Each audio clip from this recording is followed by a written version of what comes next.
Okay, thank you. So what I want to do before our colleague from DFID arrives is to throw it open for interrogation discussion to you guys.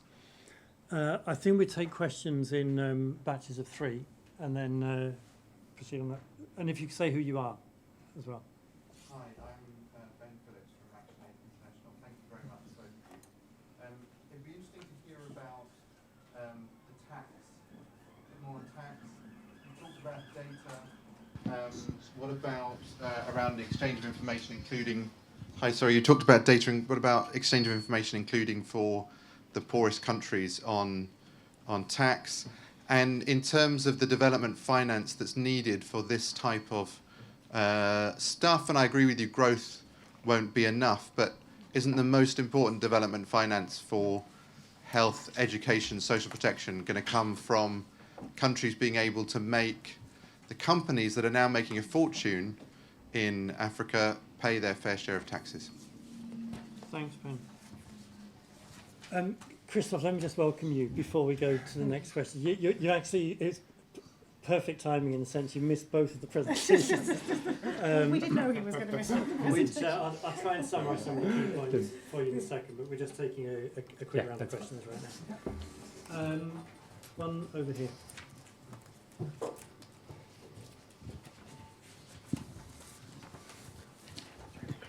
Hi, Amy Dodd from the UK Aid Network. You both talked quite a bit about how we deliver aid. This is obviously something we work on as a network quite a bit. I'd be interested to hear about what you think are the things that we should be doing to improve the way that we deliver aid, both around kind of modalities, but also about, you know, how we work as donor groups or whatever, things like that. Thanks. Any other questions? Okay, so please. Well, just a quick one for Eloise. Hi, I'm Steve Lewis from Results UK. You were complimentary about the EC commitment on aid a couple of weeks ago on 0.7. We read it, we noticed a little sentence saying, European countries should give 0.7 if it fits in with their current situation. So we were less optimistic than you. I don't know what you think about that. Okay, so if you maybe start with that one and work backwards. Yeah, so look, we were disappointed with that phrase too, and the rather cheeky implication that it could be delivered any time up to 2030. I think the reality of the current EU 28 is that a few weeks ago 0.7 was completely under threat, actually, and so the fact that it got in is important, a really important signal. But yeah, the timeline has to be 2020 for most countries that can manage it. And if I may, just to the other questions.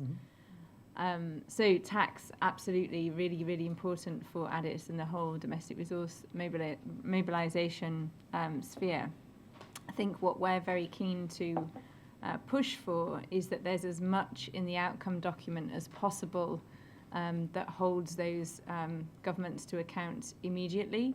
So, for example, very important on the company side to make sure that there is public country-by-country reporting, and that some of the great work that's been done to push companies to be more transparent with their payments is continued. That's not the full tax agenda, but it's an important part. And I think that, you know, if we can get some quick wins in Addis on those kind of pieces, it will bode better for the automatic exchange of information and the kind of BEPS conversations that will hopefully advance a bit there, but we'll probably need a bit more of a push in other fora, including the G20 later in the year. Thanks. Yeah, just respond on two things. Tax, no, absolutely, I agree with that, and I agree with Eloise. And actually, what I was going to say when looking at the financing gap is that obviously you could fill that through a combination of increasing country revenues and increasing aid. In reality, you're going to have to do both because we're talking about significant amounts of money. But I think our key message is really about public financing. So some of that could come from improving automatic information and so on. And then some from the aid side, and you'd have to meet somewhere in the middle. I think in terms of improving the way we deliver aid, what we did is to sort of look at the Paris principles and say, okay, 3 things. What have we learned over the last 10 years of actually doing this? What does the evidence suggest, which is really important?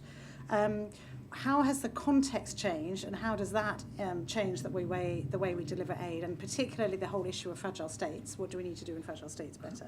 And also with the new emerging providers, who obviously weren't involved in the whole Paris aid effectiveness agenda, what have we learned from the way they provide aid?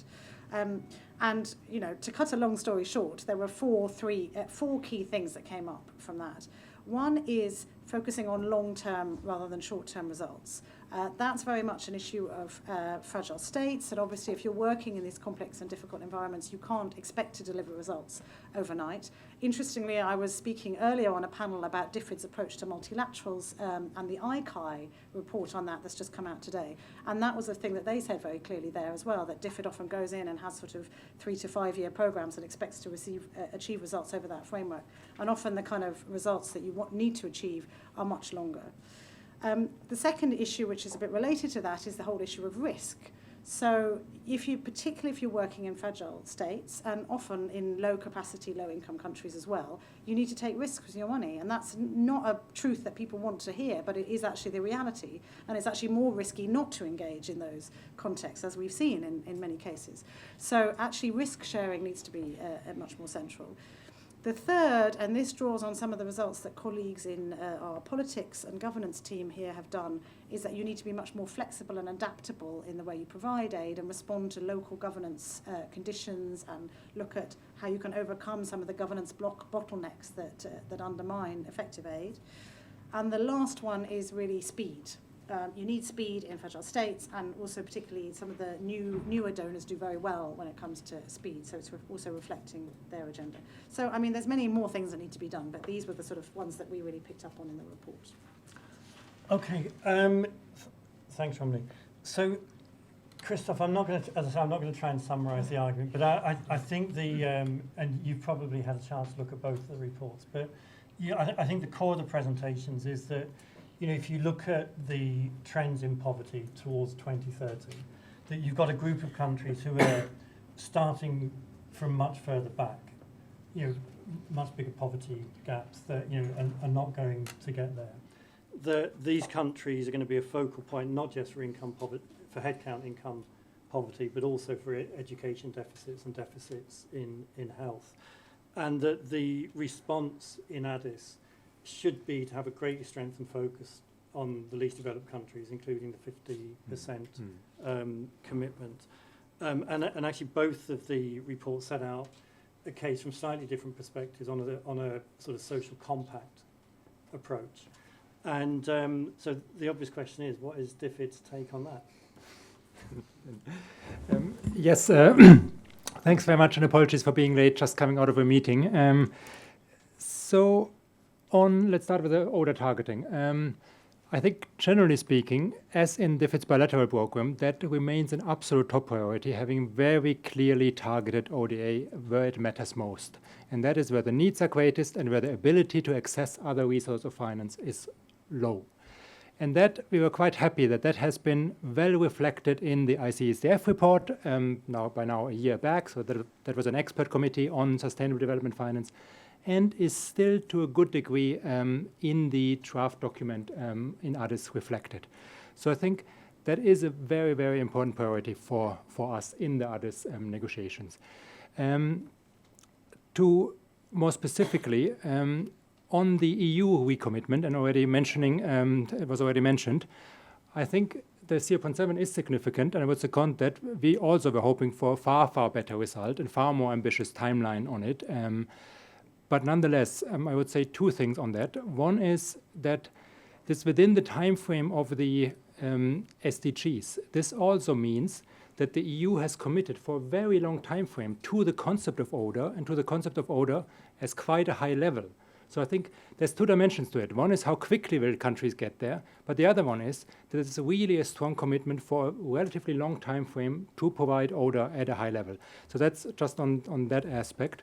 But on the LDCs, we think that the commitment to meet the UN LDC target within the short term, we understand that it's 2020, and there's more or less an understanding around that this means 2020. This is really a significant commitment, because that would mean currently the EU collectively stands at 0.9% of ODA going to LDCs. that would mean a significant increase in a relatively short time frame.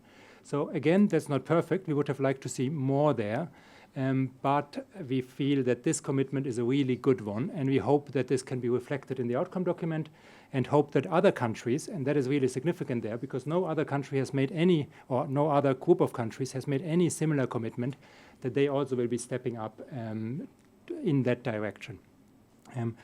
So that on the targeting, and the same on the MDBs, same on another thing just to mention, as the international public finance focus, I think also strong in the reports.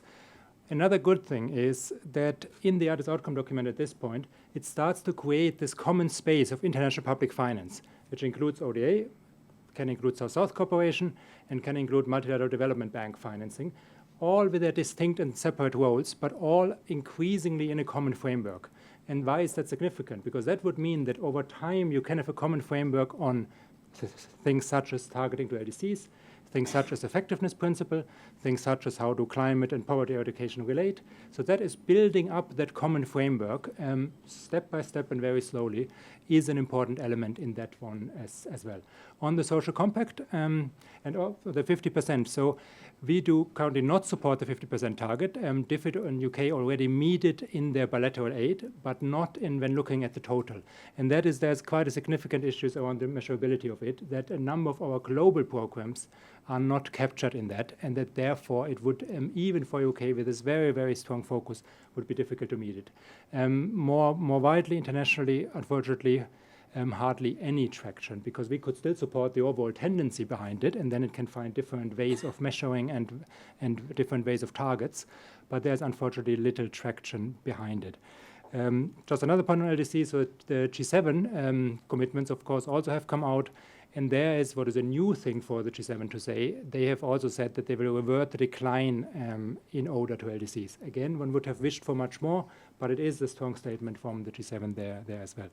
Social compact, just very quickly, certainly the overall notion of it, absolutely yes, and also the type of combination of different financing sources and different instruments and that spirit behind it, yes, but no fixed targets or very specific new delivery instruments for it, because we feel it needs to be part of the overall conversation and the overall delivery mechanism, and needs to leave space for countries in their allocations. But as the language is now in the text, certainly very supportive of the overall concept and fits very well with DFID's continuing focus on leaving no one behind, as well as the overall emphasis on that finishing the jobs on the MDGs. Thanks, Christoph. And just for point of clarification, so in the commitment to the social compact framing, does that include universal health coverage and universal social protection, or? That is at this point, as per the negotiations, not fully clear. So it is at this point not clearly enough defined what is in that compact. So that is also an issue when discussing that with our leads on the various human development sectors. There's a concern that some of the things that are less popular might be falling out in such a compact, especially if we would have any new definition that would maybe go only for the biggest issue. Some other issues, such as reproductive health or so, might be falling off, and we might be stepping back against other agreements. So that was one of the concerns in the internal discussions around there. But certainly the supportive of the language on social protection and universal health coverage in the reform. Okay, thank you. Eloise. I'd like to come back on 50%, if I may. So thank you firstly for the great leadership of the UK on 0.7. It's not to be underestimated, and I think the UK played a significant role at the G7 just now, getting that language in the text and all the efforts at the EU level. However, I do have to say on the politics, for example, 50% aid to LDCs, there are 48 LDC countries for whom that is a headline ask in New York and in their national capitals. So that's 48 countries. Ellen Johnson-Sirleaf just published a blog in 3 languages heralding both the social compact and 50% aid for LDCs. We are in negotiations and talks with many donor governments about how they could possibly do this. I do not accept that there is not traction for this target. We've also had Ireland and Belgium publicly speak out in April on this, and more EU countries pushing for it. So The politics is it is gaining traction. It's not there yet, and the reason we need this is about speed of getting the resources to the poorest people in the poorest countries quickly. The interpretation of the EU result, the outcome of the FAQ at the end of May, does not really make mathematical sense. The idea that there's a political commitment by governments to increase aid proportionally to the poorest countries, to then say that by 2030 we'll give 0.2% when actually our overall target is 0.7, is a diminishing of proportion to LDCs. So mathematically it's odd and it does not support the politics. So I also think, you know, the UK being above the 0.2 target right now, having a position on that being the correct target is potentially being for a cut, when you also recognise politically that we need to reverse the trend in declining aid to LDCs. On top of that, saying that it's an ambitious target for the EU collectively, well, the fact that the UK is doing quite well balances that out for other countries and means that they can slow walk to that target. So on no level, mathematically, is it an ambitious target. And I would say that batting back the 0.15 to 2020 just does not show the sense of urgency. We want this to be done now in conjunction with ambitious 0.7 increases of aid. But it's a way for governments to really review what they're doing and say, right, we know it's important. And honestly, it wouldn't be that difficult for the UK to get there. And it's all very easy for me to say it's a big, complicated machine spending lots of money. But you're at 38% already. Some big chunk of aid that's unspecified, shine a light on that, the percentage goes up a bit, and all of a sudden you're in the 40s, and why be against it? So, you know, we really need an important donor like the UK to support it. So, actually, before I throw it open to broader questions, Christoph, do you want to respond to any of that right now, or to come back? Maybe come back later. Sure. Okay, it's quite a lot. Good thing there's two of us in between. You know. Okay, another round of questions and contributions from the floor. Don't forget to say who you are. Maureen Bushman from the UK membership body Bond, and first of all wanted to say thanks to the UK for showing leadership at the EU and G7 level for 0.7. We would now urge you to also do that at the global level, and just to refer back to the focus on international public finance, I think there's still a value to refer to ODA when it comes to the commitment, and would be really crucial to get in the timelines and especially regional plans. I mean, we see now in the EU, what was it, 43% of Finland's aid budget as a reduction. So it's more crucial than ever to also add some meaning to that and add references to timelines at the national level to implement that. And I was wondering what the UK is doing to show leadership on that as well. Thanks. Thank you. Other questions? Please.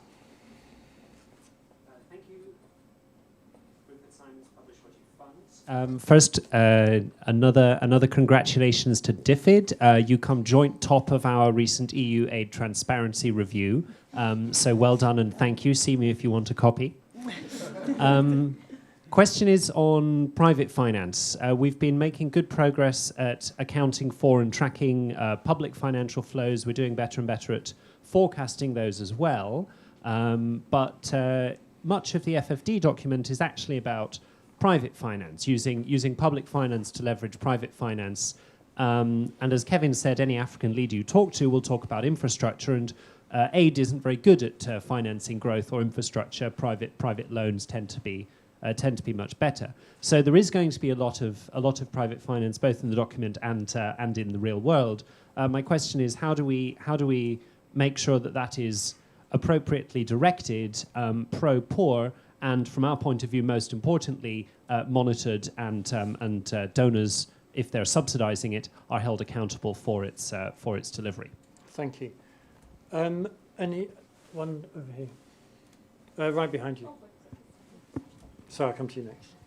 I'm Liz Stewart. I'm a research fellow here at ODI. This is a question particularly for Christoph, although I'll be very happy to hear what Eloise and Romilly have to say as well. So given that, as Eloise was just saying, the 50% is a really important political demand from the LDCs, what do you think, what can you say about if it's not achieved at Addis? What do you think that does to the politics of the SDG deal? Thanks. And then front row. No, just then. Thanks. Hi, Sameh Youssef from Crown Agents. And Mike, we are talking about taxes and collecting money from donor countries. But what about developing countries, and why we are not allocating certain amount of the fund to developing countries to establish their own tax system so that they can contribute to the financing development? And another question is, what is the thinking about the Chinese Infrastructure Bank, and whether this has any role to play in the Addis summit? Thank you.